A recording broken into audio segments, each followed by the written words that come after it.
Pumpkin season is not yet over in our house. I'll show you how to make the most delicious pumpkin muffins. For the dry ingredients, you start with some all-purpose flour. Then you go ahead and add some salt to the large bowl, followed by some baking soda, and then some baking powder. Next, you add the cinnamon, followed by nutmeg, then allspice, and finally ground ginger.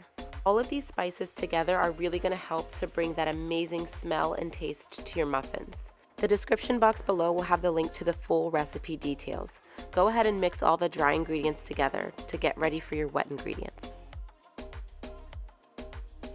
The first thing that you're going to add is some fresh pumpkin puree.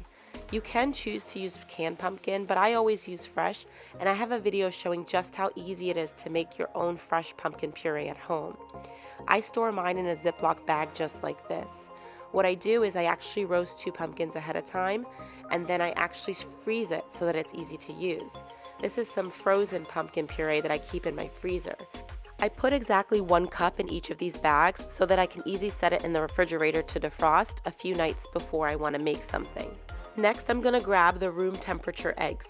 It's important that all of these ingredients are room temperature because this is what's going to really help the muffins to rise appropriately. So I go ahead and add the eggs inside and then mix everything together.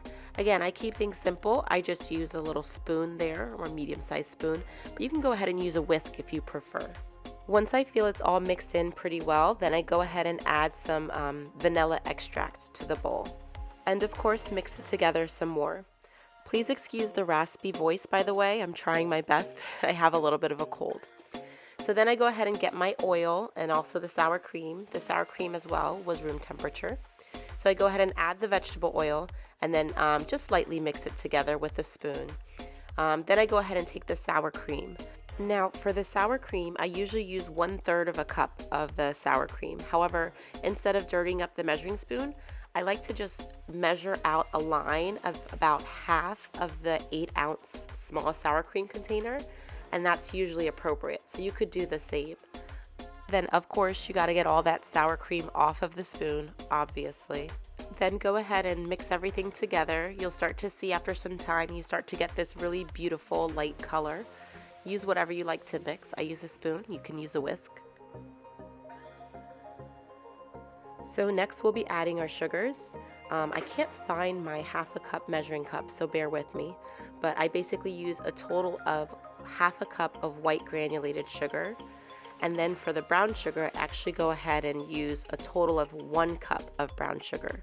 You can use either light brown sugar or dark brown sugar. I've used both.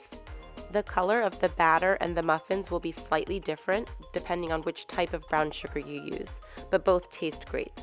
So once you're done mixing it all together, you see this really beautiful deep color, and then we'll get ready to put it all together. So then you're going to go ahead and add the dry to the wet ingredients. You can do this gradually. I'm a little impatient, so basically I just kind of dump it in. But just whatever way you do, make sure you really mix it in very well. It does take some time to really mix everything well and get all of those flour pockets out, but eventually you'll see this really beautiful color develop. Once I'm done mixing, I actually like to let the muffin batter sit and rest for a little while. I was taught this actually helps it more effectively rise later. So for the crumb topping, I add some brown sugar to a small bowl, followed by some all-purpose flour and then some cinnamon. Then I take a fork and just kind of mix it together. Of course, my little helper wants to help me mix, so I let her get a turn. When she's done though, I do really go in and like mix everything truly together to get it all blended in before I add the softened butter. Once you put this room temperature soft butter into the bowl, you can use the fork to kind of press it together and kind of mash it up, and this basically is what's helping the crumbs to kind of form in the bowl. Once you keep doing it repeatedly is when you kind of get more defined crumbs. This topping is simple yet very delicious. Once you're satisfied with the texture of the crumbs, you can kind of set it aside and get ready to fill your cups. So I have another video showing just how easy it is to make these homemade muffin liners. I like to use it whenever I'm making muffins. I feel like it's beautiful, but it also kind of hides any imperfections of your muffins. So basically I go ahead and take a scooper and I fill up all of the cups. This basically is a batter that will make 12 cups of muffins. Once I've filled everything appropriately, I grab some handfuls of the crumb topping and spread it over each of the muffin tops. So I basically do it very generously and get ready to bake it. I set the muffin tin inside of an oven that's been preheated to 425 degrees Fahrenheit.